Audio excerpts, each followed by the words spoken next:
कथा श्री गुरु अर्जन साहिब जी की। खारी बीड़। सारी वाणी को लिखकर गुरु जी ने भाई बन्नों को लाहौर इस पोथी साहिब को जिल्द बनाने के लिए भेज दिया। बन्नों जी ने प्रेमवश रास्ते में ही इसकी एक और प्रतिलिपि तैयार कर ली, जिसमें भाई बन्नों ने कुछ और शब्द और हकीकत रा मुकाम और स्याही की विधि आदि भी लिख दी, जिस कारण इस प्रतिलिपि को देखकर गुरु जी ने इसको खारी बीड़ का नाम दे दिया। तदुपरांत इस पोथी साहिब को भाद्रव सुदी एकम संवत 1661 विक्रमी को बड़ी धूमधाम से हरमंदर साहिब में स्थापित करके भाई बुड्ढा जी को इसका ग्रंथी नियुक्त कर दिया। बाद में इसमें जब श्री गुरु गोबिंद सिंह जी ने 9वें सतगुरु तेग बहादुर जी की बाणी चढ़ाकर अपने ज्योति जोत समाते समय गुरुत्व का तिलक देकर इसको गुरु पदवी दे दी, तो उस दिन से सिख पंथ ने गुरु श्री गुरु ग्रंथ साहिब हो गए, जो युग युग अटल और अमर हैं। सत्ता बलवंड और भाई लधा परोपकारी। श्री गुरु अर्जन देव जी के दरबार में 2 डूमा सत्ता और बलवंड कीर्तन करते थे। एक दिन इन डूमों ने अपनी बहन के विवाह के लिए गुरु जी से आर्थिक सहायता मांगी। गुरु जी ने कहा, प्रातःकालीन के कीर्तन की जो भेंट आए वह सारी रख लेना। देवनेत उस दिन बहुत थोड़ी भेंट आई, जिसको लेने से इन डूमों ने इनकार कर दिया। उन्होंने गुस्से होकर गुरु जी के दरबार में कीर्तन करना ही छोड़ दिया। गुरु जी ने सिखों को उनके पास भेजा कि आकर कीर्तन करो, परंतु उन्होंने साफ इनकार कर दिया। तब गुरु जी ने कहा कि इन्हें अहंकार हो गया है, अतः इनको हमारा कोई सिख मुंह न लगाए, और जो इनकी सिफारिश करेगा उनका मुंह काला करके और गधों पर बैठाकर पेश किया जाएगा। कुछ समय के पश्चात जब यह भूख से बहुत दुखी हो गए, तो इन्होंने सिखों से कहा कि हमें क्षमा करा दो, परंतु किसी ने भी उनकी बात न मानी। तो वह तंग आकर लाहौर भाई लधा जी के पास गए, अपनी सारी व्यथा बताकर इनको प्रार्थना की कि आप ही हम पर दया करके हमें गुरु जी से क्षमा दिला दो। जब उन पर तरस खाकर भाई लधा जी ने गुरु जी के हुक्म की पालना करने के लिए अपना मुंह काला करा लिया और गधे पर चढ़कर उनके साथ गुरु जी के पास आ गए। गुरु जी के पास होकर जब भाई लधा ने प्रार्थना की कि हे सच्चे पातशाह, इनको क्षमा कर दो, यह बड़े दुखी होकर क्षमा मांगते हैं, तो गुरु जी ने कहा, जिस मुंह से इन्होंने गुरु घर की निंदा की थी उससे ही अब स्तुति करेंगे तो इन्हें क्षमा कर दिया जाएगा। गुरु जी के वचन सुनकर सत्ते और बलवंड ने गुरु जी के सम्मुख खड़े होकर राग रामकली में एक वार के द्वारा 5 गुरु साहिबान की स्तुति का गायन किया, जिसको सुनकर गुरु जी प्रसन्न हो गए और इनको अपने दरबार में कीर्तन करने की आज्ञा दे दी। बाबा महादेव जी का परलोक गमन। श्री गुरु अर्जन देव जी के बड़े भाई बाबा महादेव जी संवत 1662 विक्रमी को गोविंदवाल ज्योति जोत समा गए। बाबा जी आत्मज्ञान के कारण ब्रह्म ज्ञान की अवस्था को पहुँचे हुए थे। इन्होंने अपना परलोक गमन का समय कुछ दिन पहले ही गुरु अर्जन देव जी को बता दिया था। भक्त कान्हा, पीलो, छज्जू और शाह हुसैन। सत्ता बलवंड को क्षमा करवाकर जब भाई लधा लाहौर गया, जो उससे गुरु साहिब जी की बहुत महिमा सुनकर लाहौर के रहने वाले यह 4 भक्त गुरु जी के पास अमृतसर आए। इन्होंने प्रार्थना की कि जिस प्रकार आपने और भक्तों की वाणी अपने ग्रंथ में दर्ज की है, हमारी भी दर्ज करो। फिर उन्होंने अपनी वाणी बारी बारी गुरु जी को सुनाई। भक्त कान्हा से उसकी यह वाणी सुनकर गुरु जी ने कहा कि हमारा मत भक्ति और दास्य वाला है, परंतु आप अपने आप को उसका ही रूप बताते हो, जो हमारे सिद्धांत के अनुकूल नहीं है। इस कारण हम इसको गुरु ग्रंथ साहिब जी में लिखवा नहीं सकते। और पीलो का शब्द सुनकर गुरु जी ने कहा, हमारे मत के अनुसार गृहस्थ जीवन प्रधान है, परंतु आपने इसकी निंदा की है, इस कारण यह भी हमारे ग्रंथ में लिखने योग्य नहीं है। फिर छज्जू भक्त की वाणी सुनकर गुरुजी ने कहा कि जिससे सारे ऋषि मुनि और पीर पैगंबर जन्म लेते हैं उसकी निंदा करना ठीक नहीं है।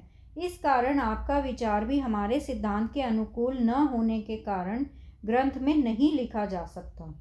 उसके उपरांत शाह हुसैन की वाणी सुनकर गुरुजी ने कहा कि भक्त जो बोलने के बिना परमात्मा की भक्ति भाव और सेवा नहीं हो सकती, परंतु आपने कहा है कि चुप रहो, बोलने की ज़रूरत नहीं है। यह भी हमारे सिद्धांत के विरुद्ध है, क्योंकि हमारा मत भक्ति भाव और सेवा का है। यह उत्तर सुनकर सारे भक्त चुप हो गए और नमस्कार करके अपने अपने स्थानों को चले गए। झूठ का त्याग और उपदेश। इस प्रकार और भी अनेक श्रद्धालु भ्रम निर्वित करने और उपदेश लेने के लिए गुरु जी के पास आए, जिनमें से कुछ प्रसिद्ध इस प्रकार हैं। एक दिन भाई पुरिया और चूहड़ पट्टी से गुरु जी के दर्शन करने आए। उन्होंने यथाशक्ति भेंट रखकर गुरु जी को माथा टेका और प्रार्थना की कि महाराज, हम अपने गांव के चौधरी हैं और हमें बहुत झूठ बोलना पड़ता है। हम इसका त्याग किस प्रकार करें? तो गुरु जी ने कहा, अपने नगर एक धर्मशाला बनवाओ, 2 समय संगत किया करो और रोज़ के रोज़ बोला हुआ सारा झूठ संध्या के समय दीवान में संगत को सुना दिया करो। जब इन्होंने गुरु जी के उपदेश के अनुरूप कुछ दिन इसी प्रकार ही किया तो वह बड़ी लज्जा अनुभव करने लगे, जिस कारण वे कम से कम झूठ बोलने का यत्न करने लगे।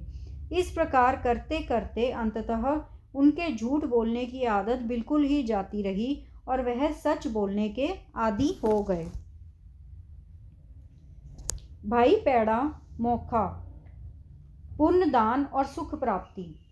एक दिन इन 2 सिखों ने हाजिर होकर प्रार्थना की कि गुरु जी, हम सदा ही दुखी रहते हैं, हमें सुख किस प्रकार मिल सकता है? तो गुरु जी बोले, भाई, अरोग शरीर, सुशील स्त्री, आज्ञाकारी पुत्र और धन धान्य के सुख पिछले जन्म में किए हुए दान पुण्य के फल स्वरूप ही मिलते हैं। गृहस्थी का बड़ा धर्म दान पुण्य करना और नेक कमाई ही होती है। इसलिए आप नेक कमाई, पुण्य दान और सत्संग किया करो, आपको सुखों की प्राप्ति होगी। बाला कुशना को मन शांति का उपदेश। बाला और कुशना पंडित बहुत सुंदर कथा करके लोगों को खुश किया करते थे। एक दिन इन्होंने गुरु दरबार में हाजिर होकर प्रार्थना की कि महाराज, हमारे मन को शांति किस प्रकार प्राप्त होगी, कोई उपाय बतलाओ। तो गुरु जी ने कहा, अगर आप मन की शांति चाहते हो तो जैसे लोगों को समझाने को कहते हो उसी प्रकार आप उस कथनी पर भी अमल किया करो। परमेश्वर का सापेक्ष जानकर उसे सदा याद रखा करो। अगर धन इकट्ठा करने के लिए कथा की जाए तो मन को शांति कभी भी नहीं हो सकती और मन को लालसा लगी रहती है। इसलिए निष्काम होकर कथा किया करो, आपके मन को शांति मिल जाएगी। सम्मुख और बेमुख समुंदे को उपदेश। एक दिन गुरु जी को समुंदे ने प्रार्थना की कि महाराज, सम्मुख कौन होता है और बेमुख कौन होता है? तो गुरु जी ने वचन किया, भाई, सन्मुख वह है जो सदा अपने मालिक की आज्ञा में रहे।